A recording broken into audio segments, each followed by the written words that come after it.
COP28, positions et propositions communes des pays en développement et des grands bassins forestiers du monde, synthèse et nouvelles perspectives, c'est le titre de la nouvelle publication de l'écrivain-chercheur congolais Michel Innocent Peya destinée à la COP28 de Dubaï aux Émirats Arabes Unis, ouvrage paru aux éditions Tropiques Littéraires. Ce nouveau livre de Michel Innocent Peya est composé de 3 parties. La première qui retrace la trajectoire de la construction d'une position commune des pays des grands bassins forestiers de la planète, conformément à l'article 5 de l'accord de Paris.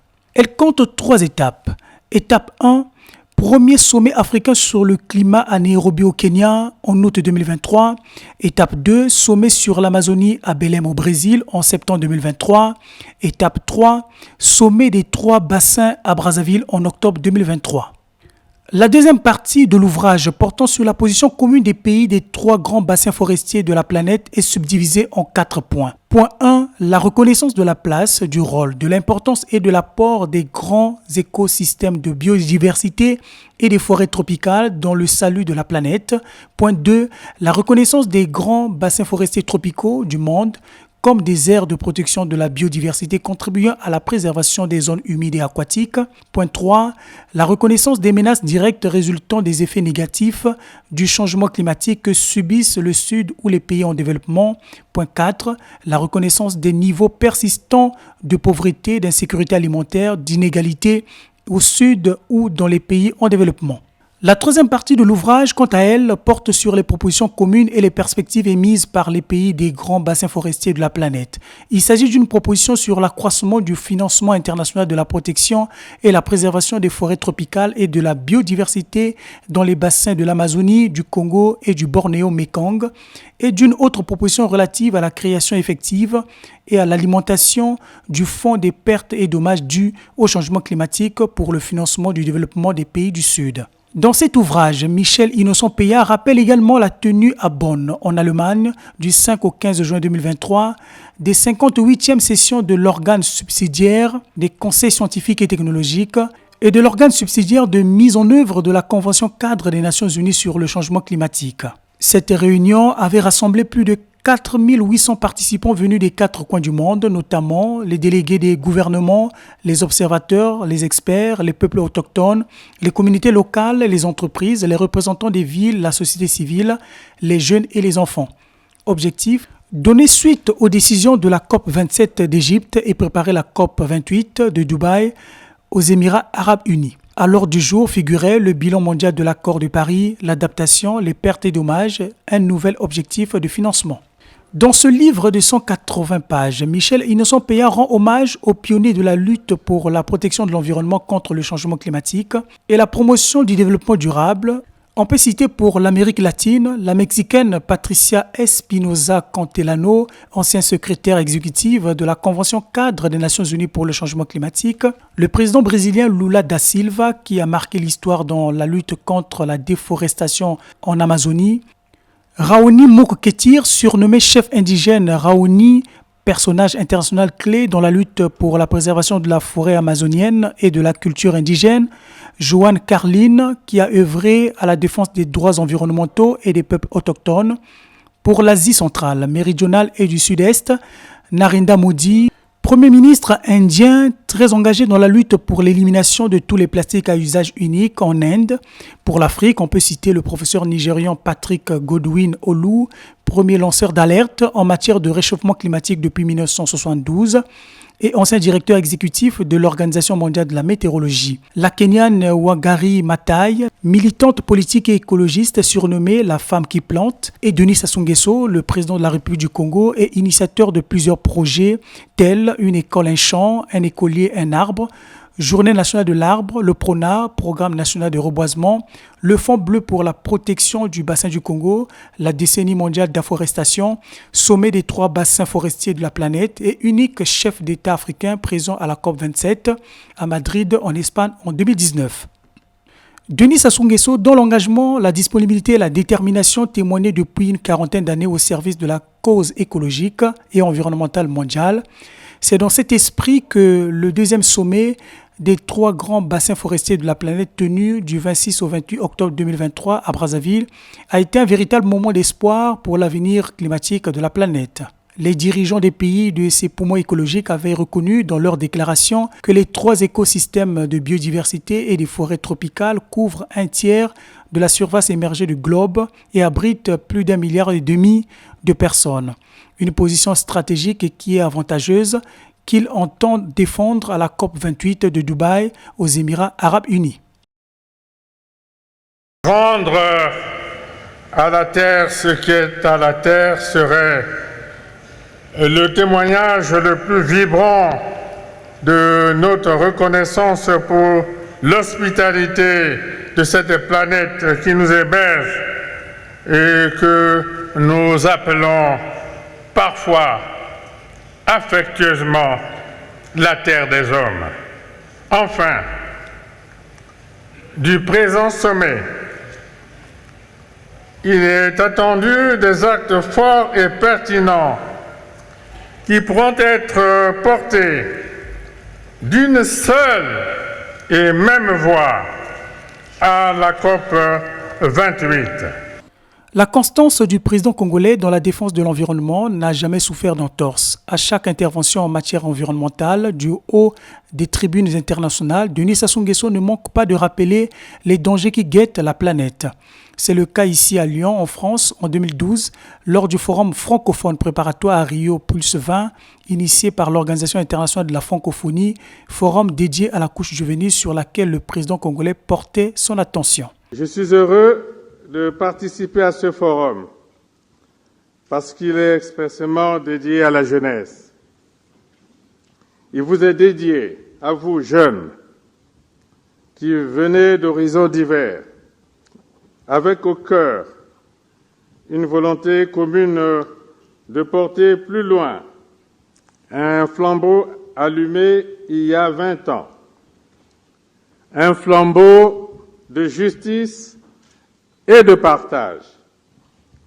À Rio, en juin 1992, des responsables de tous les continents ont pris pour la première fois la peine de réfléchir ensemble aux conséquences de nos comportements et aux menaces qui en découlaient pour l'environnement. Il leur a fallu du courage, car il s'agissait de tout remettre en cause, de dénoncer le fait que nous étions embarqués sur un navire en passe de devenir un vaisseau fantôme. Cette intervention du président congolais datant de plus de 10 ans demeure d'actualité au regard des grands défis environnementaux qui restent à relever, car la planète est toujours en danger, martelait Denis Sassou Nguesso. Combien de fois, depuis 1987, n'avons-nous pas entendu scander cette phrase que Madame Gro Harlem Brundtland, ancien Premier ministre de Norvège, à qui je rends hommage, a prononcé pour la première fois en parlant du développement durable, je cite, « Nos modes de production et de consommation doivent respecter l'environnement. » Fin de citation. Combien de fois n'avons-nous pas entendu proclamer que le développement durable appelait un changement de comportement de chacun face aux inégalités sociales, aux risques industriels et sanitaires, au changement climatique, à la perte de la biodiversité, à une variété de menaces qui pèsent sur la planète. Des menaces qui pèsent sur le monde depuis des décennies et qui, malgré la prise de conscience collective, contraignent les hommes à doubler d'efforts pour la protection de la planète. 20 ans depuis Rio, 10 ans depuis Johannesburg. Qu'est-ce qui a changé? Quelques promesses ont été tenues. Quels engagements ont été respectés? Peu. J'ai le regret de le constater. peu par rapport aux enjeux. Au moins, avons-nous pris conscience que notre planète est réellement en danger et qu'il nous faut la protéger, la préserver. Cette conscience, plus nécessaire que jamais, peut favoriser l'émergence d'un nouvel humanisme. Elle est liée au respect d'un environnement qui permette, à long terme, à tous les habitants de la Terre de se nourrir, de se loger, de se vêtir, de s'instruire, de travailler et de vivre en santé. Elle est liée au respect de l'autre, à la qualité de vie des générations à venir. La jeunesse demeure inéluctablement le moteur du développement sociétal. Les jeunes doivent prendre conscience du devenir de la planète, chère, unique et irremplaçable. Ce nouvel humanisme est lié à une culture des hommes qui ne considère plus la nature comme un milieu hostile, mais qui la respecte, au lieu de vouloir la soumettre aveuglément sans jamais lui obéir. Une culture des hommes qui mettent leur découverte au service des mieux-être de tous, au bénéfice de notre planète. À la veille de la COP28 à Dubaï, l'humanité tout entière est appelée à plus de responsabilités face au désastre du climat, une responsabilité qui passe par la maîtrise et le ressaisissement de concepts évoqués il y a quelques années par Denis Sassou Nguesso s'adressant à la jeunesse. Il est temps de nous maîtriser. Il est temps de nous ressaisir. Nous n'avons plus le choix. Nous devons réduire la vitesse pour négocier ensemble le nouveau tournant de l'humanité. Nous devons trouver de nouveaux moteurs de la raison et de la confiance. C'est le chemin qu'il nous faut ouvrir largement maintenant, précisément dans 4 mois, à l'occasion de Rio+20. La bonne nouvelle, jeunes gens, nous vient d'Afrique. L'Afrique fait partie de ceux qui marchent en première ligne sur le chemin nouveau. Elle le fait avec conviction et détermination. En 20 ans, en matière de développement durable, l'Afrique a réalisé des progrès étonnants concernant particulièrement la gouvernance, la viabilité économique et environnementale, ainsi que la création d'institutions. Ce nouvel ouvrage de Michel Innocent-Peya s'est apaisanti sur le 2e sommet des 3 grands bassins forestiers du monde que Brazzaville a abrité en octobre 2023. Dans ses discours de Lyon en 2012, Denis Sassou Nguesso rappelait la première édition tenue en 2011. Mon pays, la République du Congo, a abrité en juin 2011 le premier sommet des 3 plus grands bassins forestiers du monde. Le bassin de l'Amazonie, le bassin du Bornéo-Mékong et le bassin du Congo. Le 6 novembre dernier, nous avons lancé l'ambitieux programme national de reboisement et d'afforestation qui doit, en 10 ans, sur toute l'étendue du territoire national, couvrir une superficie d'environ 1 million d'hectares de plantations forestières. Mais des avancées réalisées par l'Afrique en matière de développement durable sont exposées à des menaces qui pourraient ruiner tous nos efforts. Il s'agit principalement des effets néfastes des changements climatiques, de la rareté croissante de l'eau, de l'épuisement de la biodiversité et des écosystèmes, de la désertification, de la faible capacité de résistance aux catastrophes naturelles, de l'urbanisation rapide et non planifiée, de la pauvreté, voire de la misère. À la tribune de ce forum francophone, le président congolais rappelait également à l'auditoire, notamment aux jeunes, la détermination du continent noir à préserver son élan de développement. L'Afrique, jeunes gens, est déterminée à préserver la dynamique de développement dans laquelle elle s'est engagée. Voilà qui justifie toutes nos impatiences et toutes les attentes que nous plaçons dans la prochaine conférence de Rio.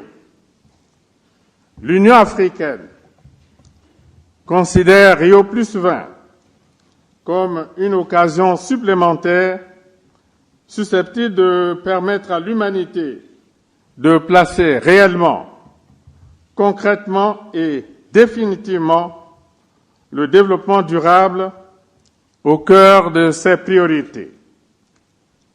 L'Afrique va à ce forum mondial avec conviction et espoir. Elle s'y présentera unie, parlant d'une seule et même voix, celle qui m'a été demandé de porter sur la base d'une position commune et unie.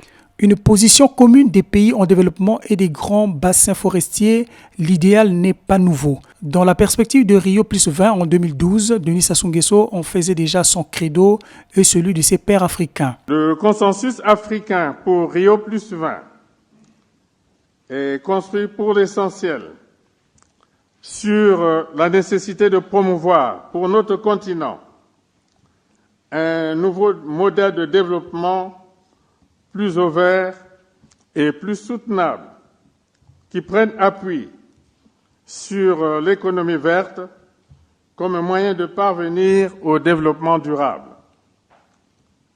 Il est à ce sujet réconfortant de constater que tous nos pays ont commencé, grâce à un processus consultatif, à recenser les possibilités et les moyens d'une transition harmonieuse vers l'économie verte. La déclaration commune de l'Afrique sur Rio plus 20 souligne également les retards et les défaillances de la communauté internationale dans la tenue des engagements liés à la réalisation du développement durable en Afrique. Des engagements du développement durable que Denis Sassou Nguesso ne s'était pas empêché de rappeler avec clarté et précision. Il s'agit, entre autres, de 5 engagements. 5 comme les doigts d'une main. 1. L'engagement des pays développés d'allouer 0,7% de leur PIB aux pays en développement dans le cadre de l'aide publique au développement. 2. L'adoption d'une solution équitable et durable sur la dette des pays en développement en vue de son annulation totale et de l'accroissement des flux de financement concessionnels. 3. La nécessité de la mise en œuvre des plans de Bali et de Johannesburg relatifs à l'appui technologique, au renforcement des capacités et au transfert de technologies. 4. La mise en œuvre des accords de Copenhague et de Cancun sur les financements accélérés supplémentaires, notamment la création d'un fonds vert auquel les pays en développement auraient directement accès.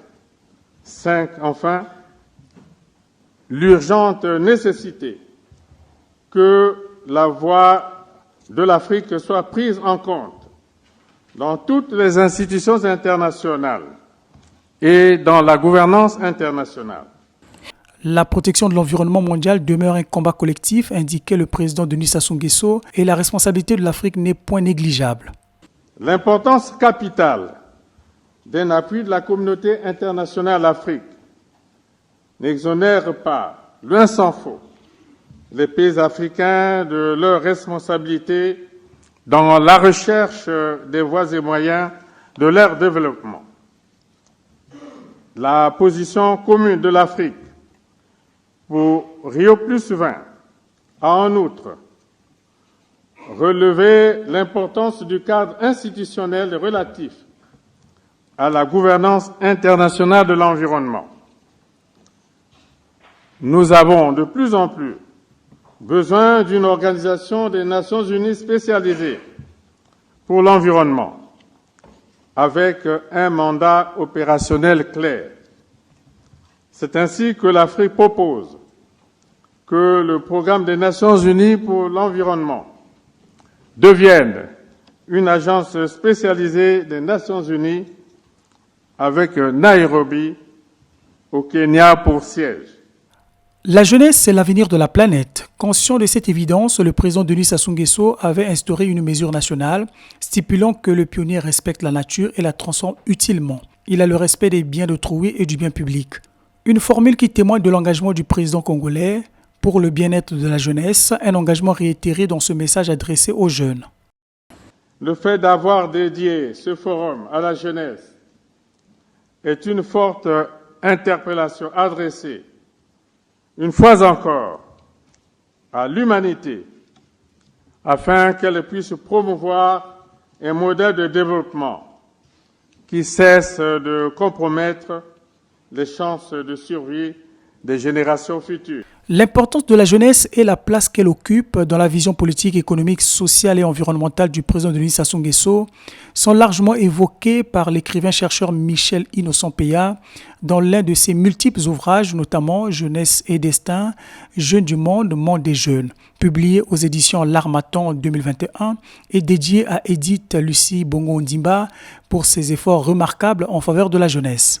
Dans cet ouvrage, qui est aussi une véritable source d'inspiration pour les jeunes, Michel Innocent-Peya appréhende l'épineuse question du rôle de la jeunesse dans la vie en société. Cette jeunesse qui, selon l'auteur, n'a pas fini d'éclairer son temps et guider son monde, mais qui, pour se réaliser, devra s'engager toujours pour la paix, la sécurité et la stabilité comme fer de lance des peuples. Les jeunes du monde avancent d'un pas assuré sur le chemin de la vérité, de la vertu et du bonheur. L'engagement pour le changement de leur existence, de la paix, de la santé, de la sécurité, de la stabilité, de l'école, du travail, de la protection de l'environnement sont pour cette jeunesse des devoirs citoyens. Ils contribuent à façonner le monde de demain dans l'intérêt de tous. L'ouvrage Jeunesse et Destin reste donc la preuve d'un souci noble qui anime l'humanité, celui de voir les gouvernants à travers le monde, les intellectuels, les élites sociétales à penser jeunesse, à parler jeunesse, à agir jeunesse et à œuvrer jeunesse. Chers jeunes gens, vous qui êtes les garants de l'avenir de l'humanité, vous qui êtes nés sur une planète dont tous les horizons se sont rapprochés, vous qui êtes nés dans un monde où la communication et l'Internet font fi des distances géographiques et des frontières. Vous qui êtes nés sur une planète dont des hommes en 20 ans ont pris conscience qu'elle était fragile et qui ne pourrait sauver ce patrimoine commun de l'humanité qu'en mettant en commun leurs connaissances. La sauvegarde de la planète étant grandement tributaire de la mutualisation des connaissances, le chef de l'État Denis Sassou Nguesso appelait à cet effet à la vigilance des jeunes du monde nouveau. Vous qui vivez un monde nouveau pour lequel il vous faut inventer de nouvelles règles, de nouvelles pratiques, de nouveaux échanges, j'en appelle à votre vigilance et à votre lucidité. J'en appelle surtout à votre courage, à de nouveaux comportements à une nouvelle culture afin de préserver notre environnement en proie aux effets dévastateurs des mutations qu'imposent les temps nouveaux. Car le courage, disait Jean Jaurès, c'est d'aller à l'idéal et de comprendre le réel. C'est d'agir et de se donner aux grandes causes sans savoir quelles récompenses réserve à notre effort l'univers profond, ni s'il lui réserve une récompense. Fin de citation. Toujours pour la gouverne et l'éclosion multidimensionnelle de la jeunesse à laquelle il demeure fortement attaché, Denis Sassou Nguesso a exhorté cette couche sociale à la mise en œuvre d'une vertu capitale pour le succès et le développement. Vous aurez besoin de ce courage-là pour défendre les écosystèmes de notre planète, pour préserver son environnement biologique, pour sauvegarder la civilisation des hommes, en un mot, pour pérenniser la vie. À l'instar des petits ruisseaux qui font les grandes rivières, tout le monde doit se sentir concerné et se mobiliser en conséquence avec ses moyens autour de cet enjeu à dimension planétaire. Une nouvelle culture face à l'environnement, c'est aussi l'appel des dirigeants des pays des 3 grands bassins forestiers à l'endroit des dirigeants des grands pays pollueurs à l'occasion de la COP28 prévue à Dubaï du 30 novembre au 12 décembre 2023 sous le patronage du sultan Ahmed Al-Jaber, homme d'affaires et homme politique émirien et président de cette COP28. Pour Michel Innocent-Peya, la COP28 de Dubaï, ce doit être un grand moment de décision ultime et de l'action responsable, mieux salvatrice. Car, poursuit l'écrivain-chercheur, si rien n'est fait, cette fois-ci de manière décisive et déterminante, les 15 000 bombes atomiques et thermonucléaires, les missiles hypersoniques, la croissance économique à 2 chiffres, les boucliers antimissiles ne sauveront personne, ni aucun pays contre la bombe diabolique qu'est le réchauffement climatique. C'est dans cette optique que l'auteur exhorte les États et leurs dirigeants à unir leurs forces, à prendre en considération ces signaux d'alarme et à faire preuve de compassion et d'humilité afin d'empêcher un Armageddon vert et une apocalypse qui se profile. Tous ces dangers qui pèsent sur la planète ont été et sont toujours signalés par les défenseurs de la cause écologique, en premier lieu les pionniers de la lutte pour la protection de l'environnement et la promotion du développement durable, des pionniers à qui Michel Innocent-Peya rend hommage dans cette publication. La Conférence des Nations Unies sur le climat est aujourd'hui le grand forum annuel consacré à l'examen des questions climatiques, écologiques et environnementales par les dirigeants de la planète et la société civile. C'est l'ultime occasion au cours de laquelle les représentants des peuples des différents États discutent et échangent sur l'avenir écologique de la planète. L'écrivain-chercheur Michel Innocent-Peya, toujours dans la vision du soutien et de la promotion de l'action écologique du président Denis Sassou Nguesso, propose des perspectives par rapport à la recherche scientifique aux questions climatiques. Les participants à la COP28 disposent ainsi d'un document de 180 pages, édité en français, en anglais et en espagnol, publié aux éditions Tropiques littéraires à Paris en France, et qui présente la position et des propositions communes des pays en développement et des 3 grands bassins forestiers du monde, conformément aux conclusions des différents sommets organisés et prélude à la COP28.